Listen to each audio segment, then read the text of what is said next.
Welcome back to the deep dive. Today we're looking at something that might seem a bit, well, old-fashioned. Etiquette. We've got this really extensive etiquette guide, the source material, and we're going to try and unpack what good form really means, beyond just which fork to use. And you might be picturing like stuffy rules, curtsies, that kind of thing. But honestly, going through this, we found it's much, much deeper. It's got some pretty profound things to say about connection, about character. Okay, so let's jump in. The first thing that really stands out is how the source defines etiquette itself, right at the core. Yeah, that's right. What's fascinating really is how it immediately says etiquette isn't just about avoiding, small technical mistakes or even blunders. It's actually about avoiding, and this is the quote, sham and pretense whose veneered vulgarity at every step tramples the flowers in the gardens of cultivation. Which is quite a mouthful, but essentially it means it's not about tiny mistakes. It's about avoiding that fake, showy kind of behavior that just ruins genuine grace. The real foundation, it says, is ethics.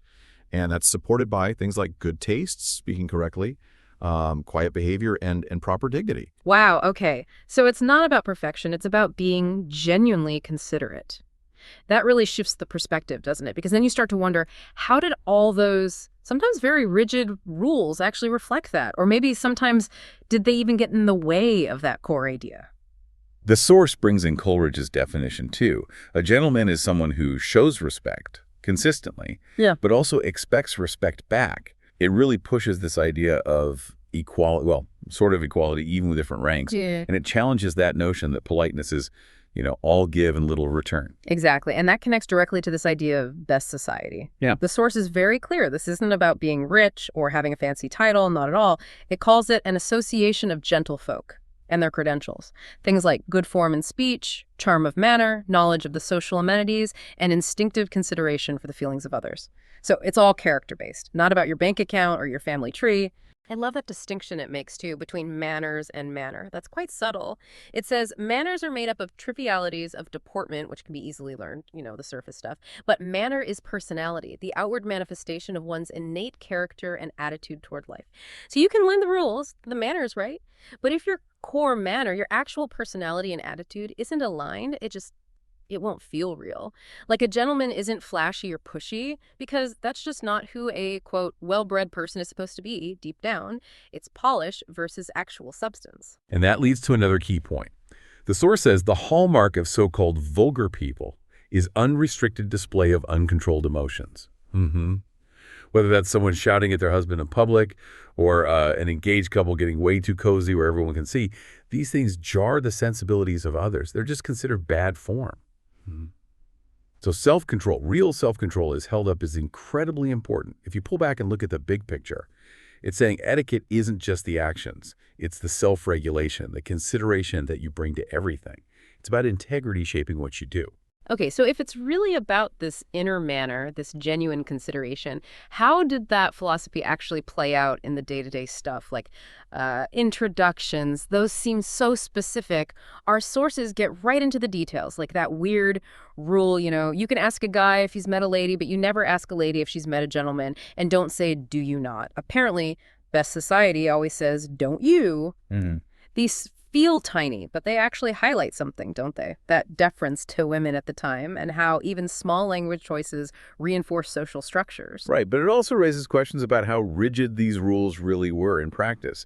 The source points out that degrees of introduction are utterly unknown to best society. Yeah. Meaning how you word it, or even if you do introduce people formally, doesn't really matter for whether they accept each other or not. It says fashionable people in big cities were pretty casual about it, calling introductions veritable ships that pass in the night. Which suggests that maybe the underlying principle was more about just comfortable social flow, not necessarily sticking to every single tiny rule just because. Ships that pass in the night. I like that. It does make you wonder if we stress too much about introductions now. The guide also mentions general greetings. Forget the overworn, how do you do? It was more common to just jump right in, like, oh, Mary, when did you get back? Or, the classic, isn't it a heavenly day? Apparently the weather was, quote, purposely devised to furnish mankind with unfailing material for conversation. always reliable. Mm-hmm. And what's really interesting is how it shows regional differences even within this system. Like, people on the East Coast apparently didn't like general introductions much, but out West, people felt awkward if they were in a room and didn't know anyone. So deciding whether to introduce everyone wasn't just about proper rules, it was about consideration for local custom, which just underscores how adaptable etiquette had to be. True good manners meant reading the room, essentially. Yeah, being adaptable. And that shows up in specific situations, too. Like on a crowded streetcar, a gentleman lifts his hat if he says thank you, or excuse me. The source explains he lifts his hat whenever asking anyone a question, or if a lady speaks to him, or an older gentleman. And this is key. No gentleman ever keeps a pipe, cigar, or cigarette in his mouth when he lifts his hat, takes it off, or bows. These aren't just random gestures. They were like immediate visual signals of respect. A whole nonverbal language, really, that maybe we don't have quite so explicitly today. Definitely. The guide also gets pretty blunt about ballroom etiquette. It actually calls it the ordeal by ballroom, which sounds intense. It criticizes how a young woman, even a charming one, is forced by the exigencies of ballroom etiquette to play the role of spider. Basically, she has to latch onto a dance partner, a trousered companion, just to avoid being publicly shamed or placarded disgrace. Okay. Say these young women were kind of trapped by the rules, needing a partner to avoid social disaster. Wow, the ordeal by ballroom and playing the spider. That paints a really stressful picture. It even mentions this thing called the dump they apparently needed in dancing classes. It was a way for a gentleman to politely ditch a lady after a dance. The fact they needed a specific named maneuver for that, the dump, is kind of funny, but it also shows how society always needs ways to handle awkward moments, right? Even if our ways are less formal now. It suggests that maybe ballroom customs, despite seeming elegant, had actually gotten trickier and maybe less genuinely courteous than in the past when they had chaperones and dance cards and things. So moving from these big social scenes, our sources take us inside the home, the well-appointed house, and the people who made it run. The guide says the personality of a house is indefinable, but there never lived a lady of great cultivation and charm whose home did not reflect the charm of its owner. And it adds that a real gem of a house may be no size at all, but its lines are honest, and its painting and window curtains in good taste. That really hits on the idea, again, that true taste isn't about spending loads of money. It's about suitability, proportion, harmony. The source warns you not to put, like, a huge piece of furniture in a tiny room, or cluttering up a room with senseless and inappropriately cluttering objects just because you're sentimental about them. It draws a direct line between the environment and the owner's level of cultivation. A refined home wasn't about wealth, it was about thoughtful choices. And thinking about that domestic world, what was the ideal, well-appointed house back then? And who kept it all going? The source gets into the details of household staff, like the social secretary, auditing bills, writing checks, filing, but also being a social manager, planning parties, arranging decorations for a dance. Sounds like a chief of staff almost. Absolutely. And the hierarchy is laid out so clearly. The cook, the nurse, the personal maid, they answered to the lady of the house. But the butler, the valet, the chauffeur, the gardener, they were hired by and reported to the gentleman. And the butler is called the most important servant in every big establishment. Sometimes he was basically the CEO, acting as steward and housekeeper, even hiring the other staff. It was a whole complex organization. And the footmen. The list of their duties is just incredible. They reported to the butler, right? Cleaning rooms, hauling coal and wood, washing windows, polishing brass, valeting the gentlemen guests, setting the table, waiting on table, answering the front door. And it specifically says incessantly and ceaselessly cleaning and polishing silver. It just makes you realize the sheer amount of labor, mostly unseen, that went into maintaining that good form and lifestyle. True cultivation often rested on a huge amount of service. Which brings up a really crucial point. What happened when that system didn't run smoothly? The source is quite provocative. It suggests that a servant problem is actually more often a mistress problem. It observes that the people who always complain about staff are invariably the same, and the ones who never have any trouble are also the same, no matter the size of the house, which implies the issue often wasn't the servants, but the employer's attitude, their management style. It suggests real good form included treating staff properly. A big responsibility came with that privilege. Right, so it wasn't just having staff, but how you treated them. That reflected on your character, like the ideal guest. They always calls the servants by name, always says, how do you do when she arrives, good morning while there, and goodbye when she leaves. And remembering small things, like asking about the parlor maid's mother or the butler's new baby, Apparently that meant they wait on her as they wait on no one else who comes to the house, neither the senator nor the governor nor his grace of over there. End quote. It shows that genuine kindness, even towards staff, was seen as truly classy, and maybe it got you better service too. The source also dives deep into major life events, starting with engagements. It mentions things like the groom's parents being expected to give a dance, and couples getting personal trifles as engagement gifts. Pretty standard stuff, maybe, but then it gets into some really specific warnings. Yeah, the warning against public displays of affection is surprisingly strong. We touched on this earlier. It literally says, the hallmark of so-called vulgar people is unrestricted display of uncontrolled emotions. End quote. And it puts the engaged pair who snuggle in public in the same category as a wife yelling at her husband publicly. Ouch! It adds that people of good taste wince at being forced to play audience at love scenes which should be private, and even claims that kind of public cuddling gives little evidence of the deeper caring. So it loops back to that idea of self-control as a sign of refinement and respecting other people's comfort zones. That is blunt. And it gets even more specific with the groom's financial responsibilities. Yeah. Okay, so he can buy his fiancée furniture or jewels, like a fur scarf, because that's an ornament, but he absolutely must not buy her a fur coat, because that's wearing apparel, or her wedding dress, or her going away outfit. Why? Because being clothed by him before marriage would be starting life on a false basis. It would put her in a category with women of another class, unless maybe his mother offered her own wedding dress.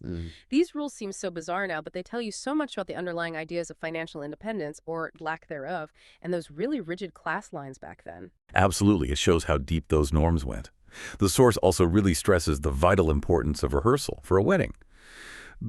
Minor slip-ups aren't terrible, it says, but any detail that destroys the smoothness of the general impression is fatal to dignity. And dignity is the qualification necessary above all else in ceremonial observances. And get this, the bride directs the rehearsal, but she doesn't actually participate. An understudy stands in for her because of superstition. It just shows how incredibly important that perfect, dignified public presentation was. It reflected on everyone. That focus on dignity, on a flawless show, makes total sense given the social pressures. The guide even gives instructions for funerals, how to arrange the procession so those grieving most are placed next to the one whose nearness may be of most comfort to them. Very thoughtful. And then there's this really poignant practical detail. After the funeral, someone back home should air out the house because of all the flowers, open the blinds, and prepare a little hot tea or broth, and just bring it to the family without asking, because the guide says people in great distress want no food, but if it is handed to them, they will mechanically take it. That's just incredibly empathetic, isn't it? A quiet act of care based on understanding grief. Okay, let's shift to communication itself. Written, spoken. The sources have a lot to say here too. And the core principle seems familiar. The guide states, nearly all the faults or mistakes in conversation are caused by not thinking. Simple as that. So that number one rule. Try to do and say those things only which will be agreeable to others. Basically, think before you speak. Foundational. And that applies equally to writing letters. The source has examples of terrible opening lines like, I have been meaning to write you for a long time but haven't had a minute to spare. It says, that's like mentally reclining and yawning at your friend. Rude. Instead, it suggests starting warmly, like, do you think I have forgotten you entirely? You don't know, dear Mary, how many letters I've written you and thought. It's all about showing positive intent, genuine connection, not making excuses.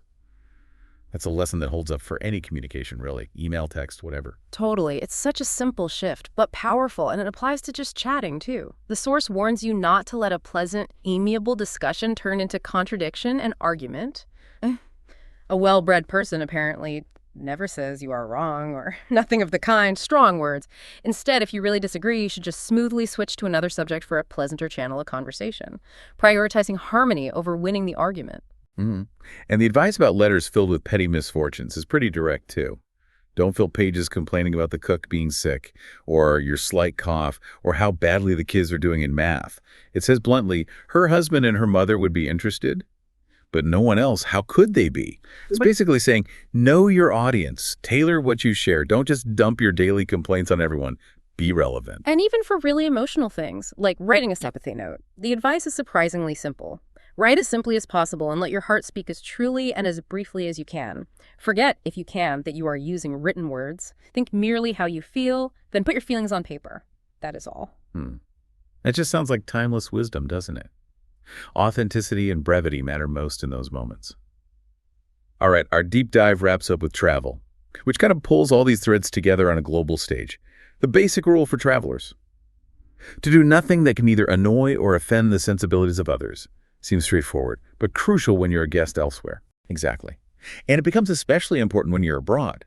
Knowing local customs is vital. If we would be thought a cultivated and charming people instead of an uncivilized and objectionable one. Hmm. The source gets quite critical here, actually. It talks about how Americans have historically swarmed over the face of the world, taking it for granted that the Earth's surface belongs to us because we can pay for it. End quote. That's a pretty sharp observation, suggesting that just having money doesn't excuse ignoring local ways. True respect requires more. Yeah, and it suggests instead of getting defensive, being indignant, when people abroad don't admire Americans, maybe it would be simpler and better to make ourselves admirable. It gives specifics. In France or Italy, you have to smile, bow slightly, say good morning, madam, or good evening, monsieur. Say goodbye properly when you leave a shop. Not greeting a concierge or a shopkeeper isn't being grand, it says. It just shows ignorance. So those basic politeness markers, they're like a universal language of respect. And speaking of language, there's interesting advice there, too.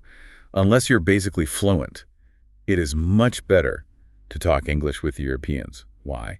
Because all Latins acutely suffer at hearing their language distorted.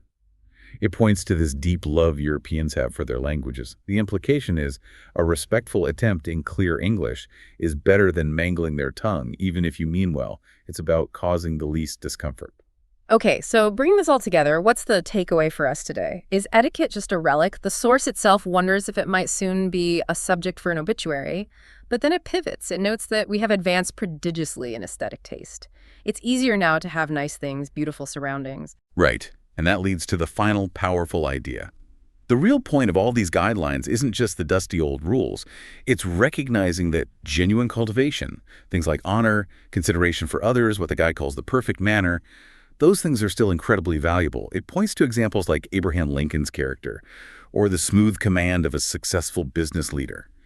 People who blend that inner integrity with outward grace, they really make a difference. So while the specific customs change, maybe drastically, those core principles, respect, thoughtfulness, integrity in how we interact, they're timeless. They're the foundation of real social intelligence. This has been really eye-opening. Going deep into etiquette, you realize it's so much more than just which spoon to use. It really is about connection, about character. So what about you, listening? What stands out from all this? Maybe a specific tip you might actually use, or perhaps just that bigger idea, thinking about your own manner and how it comes across. Something to reflect on, maybe. Join us next time for another deep dive into your sources. Until then, keep digging.